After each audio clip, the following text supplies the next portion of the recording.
Hello दोस्तों, आज की वीडियो में आपका स्वागत है।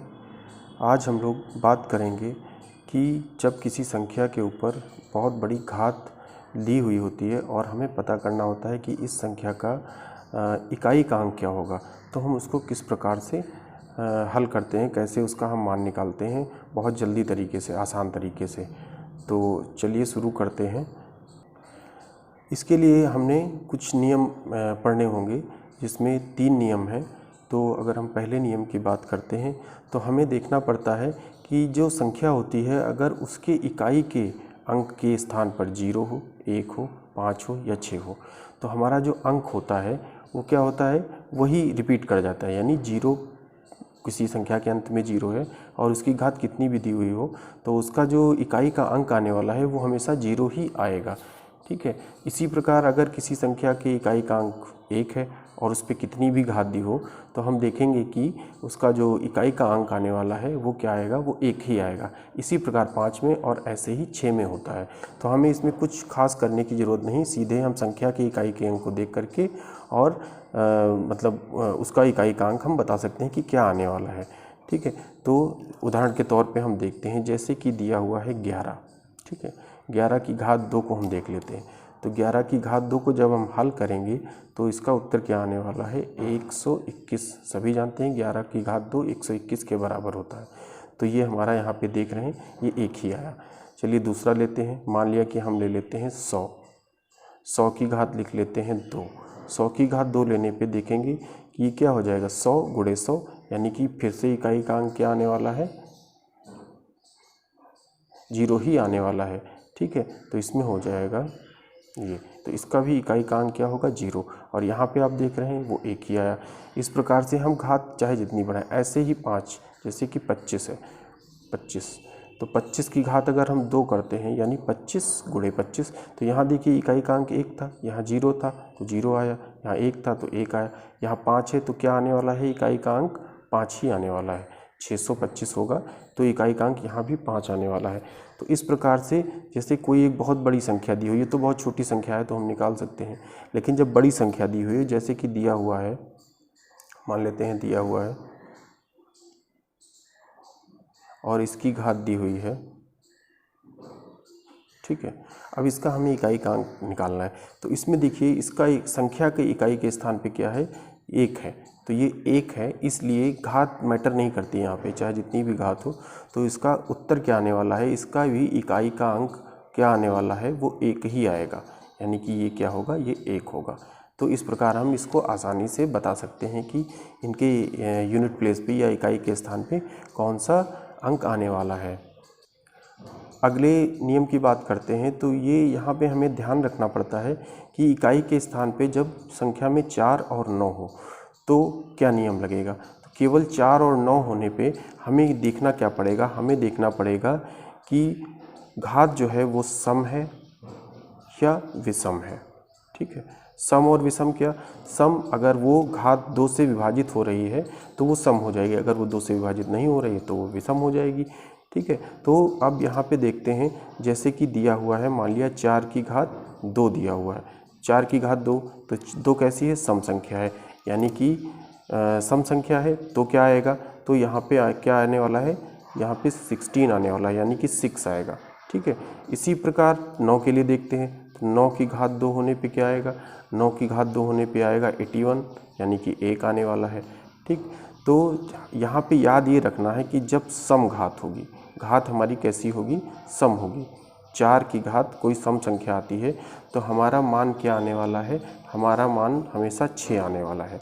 ठीक है। और जब इसी 4 की घात विषम हो जाएगी, एक विषम संख्या होगी, तो जब विषम होगी तो हमारी घात क्या आने वाली है, घात हमारी आएगी एज इट इज़ 4 आएगी। ठीक है। तो याद रखने का तरीका ये है कि जब घात विषम हो, 4 और 9 की घात विषम होती है तो संख्या वही आती है, और जब 4, जब उसकी घात क्या आती है, सम आती है। ठीक है। तो क्या आती है, 6 आती है। तो इस प्रकार से हम इसको बता सकते हैं। अब 9 के लिए बात करते हैं। तो 9 की घात जब सम संख्या होगी, ठीक है, 9 की घात जब कोई सम संख्या होगी तो यहाँ पे क्या आने वाला है, यहाँ पे 1 आने वाला है। और जब 9 इसी प्रकार इसकी घात क्या हो जाएगी, विषम हो जाएगी, तो क्या आने वाला है, तो यहाँ पे आएगा 9, तो यहाँ पे 9 आएगा। ठीक है। तो विषम में देखिए नंबर खुद ही रिपीट हो रहा है, यहाँ भी विषम में नंबर रिपीट हो रहा है, लेकिन सम संख्या होने पे याद रखना है कि 4 जब होगा तो 6 आएगा और जब 9 होगा तो 1 आएगा, ये चीज़ याद रखनी है। अब चलिए उदाहरण के तौर पे एक प्रश्न उठाते हैं। जैसे मान लिया दिया हुआ है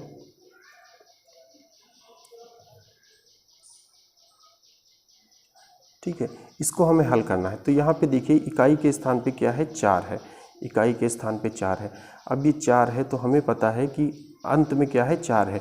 4 है तो यहाँ पे सम और विषम वाला नियम लगेगा। तो सम और विषम वाला नियम लगाएंगे तो यहाँ पे देखेंगे इसकी घात कैसी है। इसकी घात देखिए कैसी है, ये है विषम संख्या, ये विषम संख्या है, यानी यहाँ ये 2 से विभाजित नहीं हो रही, इसलिए विषम हो गई। ठीक है, तो ये जब विषम है तो जब विषम घात होती है और ये 4 होता है तो हमारा जो नंबर होता है वही रिपीट करता है, यानी संख्या के इकाई के स्थान पे क्या आने वाला है, वो 4 ही आने वाला है। तो हम आसानी से बता सकते हैं कि इसका उत्तर क्या होगा, 4 होगा। ठीक है, अगला प्रश्न देखते हैं। अगला प्रश्न मान लेते हैं कि इस तरीके से दिया हुआ है और इसकी घात दी हुई है। ठीक है, इसमें हमें बताना है कि इस संख्या के इकाई के स्थान पे कौन सा अंक आएगा। ठीक, अगर इसको हम इस तरीके से हल करते हैं, 7, 8, 9 को 122 बार लिखते हैं और फिर इसकी गुणा करते हैं तो काफ़ी टाइम निकल जाएगा। इसको आसान बनाने के लिए हम इस नियम का ही प्रयोग करेंगे। तो इसमें हम देखते हैं इकाई के स्थान पे क्या है, संख्या में 9 है। 9 है तो सम विषम वाला नियम लगाएंगे और अब देखेंगे घात कैसी है। घात हमारी सम है, सम है तो सम होता है तो 9 जब सम होती है उसकी घात तो वहाँ पे क्या आता है, 1 आता है। तो यहाँ पे क्या आने वाला है, 1 आने वाला है, यानी इसका उत्तर क्या होगा, 1 होगा। ठीक है, तो इस प्रकार हम इसको बता सकते हैं कि कौन सा अंक इकाई के स्थान पर होगा, कब, जब संख्या के अंक में अंत में 4 और 9 हो। ठीक है, चलिए अगले नियम की तरफ बढ़ते हैं।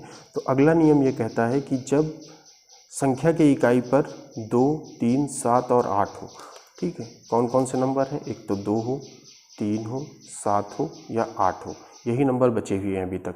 तो जब ये हो तो हमें क्या करना पड़ेगा, घात को 4 से भाग करना पड़ेगा, उसको 4 से भाग करना पड़ेगा और उसका देखना पड़ेगा कि कितना शेष बच रहा है, ये शेष हमें निकालना पड़ेगा।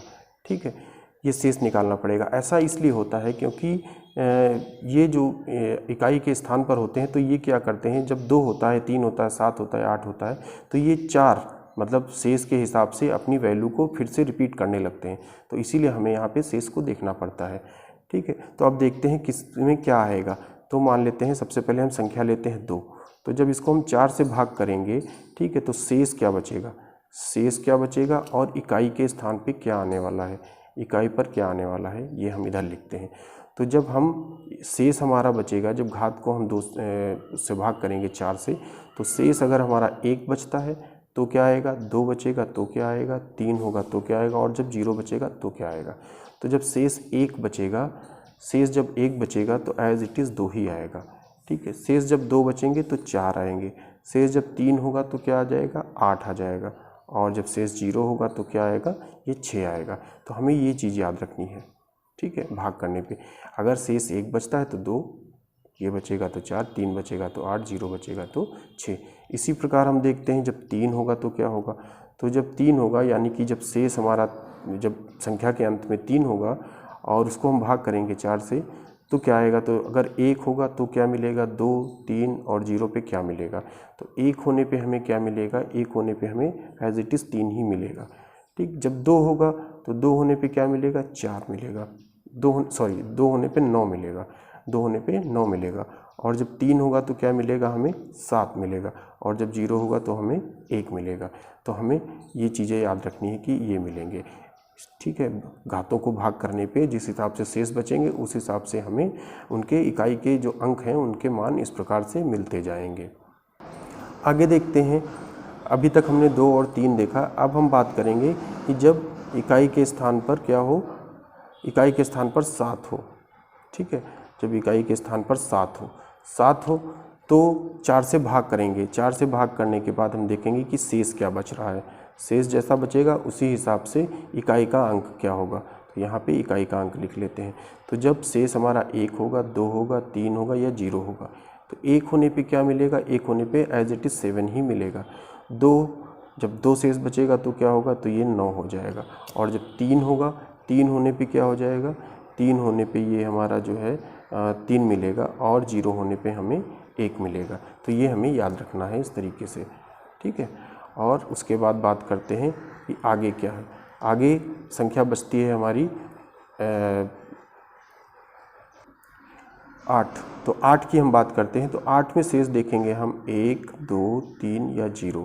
तो जब 1 रहेगा तो 8 मिलेगा, 2 रहेगा तो 4, 3 रहेगा तो 2 और 0 रहेगा तो 6, यानी कि ये मान हमें प्राप्त होने वाले हैं। तो इस प्रकार से हम इनको बता सकते हैं। यहाँ पे कौन कौन से अंक लिए गए हैं, यहाँ पे 2, 3, 7 और 8 लिया गया है। जब ये अंक आते हैं इकाई में तो हमें क्या करना पड़ता है, 4 से भाग करना पड़ता है। तो ये चीज़ यहाँ पे याद रखना है, ठीक है। तो अब उदाहरण के लिए हम एक एग्जाम्पल लेते हैं। अब इसको हम देखते हैं, इस प्रश्न को देखते हैं। इस प्रश्न में देखिए, इसमें अंत का क्या है, अंक 8 है। तो यहाँ पे तीसरा नियम लगेगा। तीसरा नियम लगाएंगे तो क्या हो जाएगा, 240 को हमें क्या करना पड़ेगा, 4 से भाग करना पड़ेगा। तो चलो इसको हम 4 से भाग करते हैं।